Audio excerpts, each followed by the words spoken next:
Some divorces end with lawyers, custody battles, and years of emotional baggage. And then some apparently end with murderous mutant children. Welcome to Creepin' It Real. Thanks for joining me. I'm Judah. We're talking about 1979's The Brood. Now, David Cronenberg wrote this after going through his own very contentious divorce and custody battle. Through my own experience and my own divorce, I know that you can never fully understand a situation by listening to just one side of the story. And I'm pretty sure that Cronenberg's ex-wife was not giving birth to mutinous children that carried out the hidden wills of her trauma.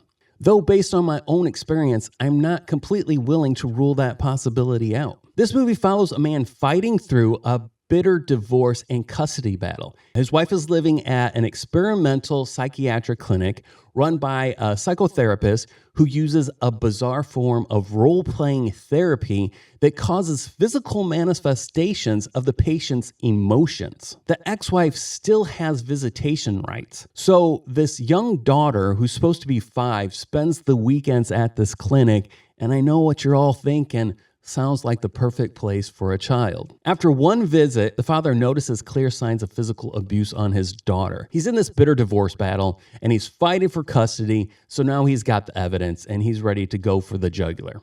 So he leaves his daughter at the grandmother's, and this is the mother of the ex-wife.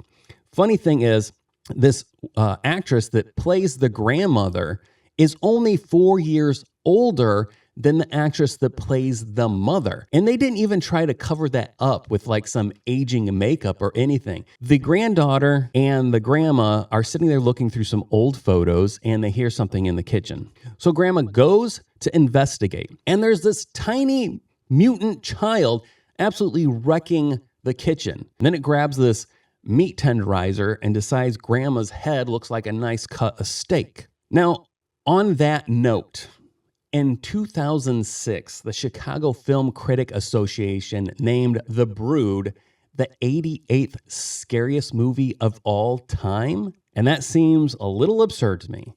Unsettling, I'd give it that. Creepy for sure.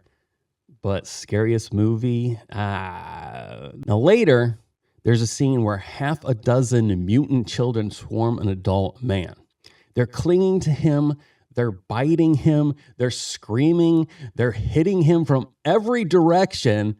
And I gotta tell you, I kind of chuckled and cringed at the same moment because it reminded me of the time that I spent Thanksgiving with Jake and his 6 kids. For those of you who don't know, Jake is my co-host.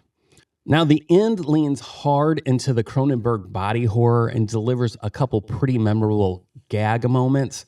And when I say gag, I don't mean jokes, I mean dry heaving. Now, I'm going to give you some heavy spoilers right here. At one point, one of the mutant children attacks the father, but after a short struggle, it suddenly collapses and dies. So an autopsy reveals that this mutant child has no genitals, no belly button, and an egg yolk-like sac attached to the back of its neck. So we got a lot of things going on with this mutant child. We got the face. It's a little Quasimodo-ish. We've got the missing genitals.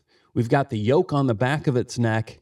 And we've got the no belly button. But this is what we're going to fixate on. This is what we're stopping the presses for because we got to make sure this information gets out. The no belly button. They focus on the no belly button like this is the biggest issue here. Who cares about no genitals? Who cares about the egg? This thing doesn't have a belly button. What in the world could that possibly mean? It's really weird why it is they want to fixate on the belly button. We already know things are not the way they should be. Now, this is one of those films that is in the Criterion Collection, and that seriously makes me question the validity of the whole collection. But keep that in mind.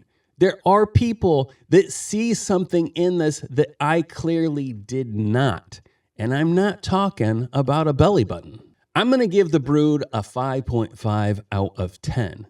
This is not something I'm going to give a second watch to, but is definitely a one-time curiosity view. Thanks for watching. I'm Judah. If you made it this far, you're a champion. You get a gold star. Please like, subscribe, and share, and I'll talk to you later.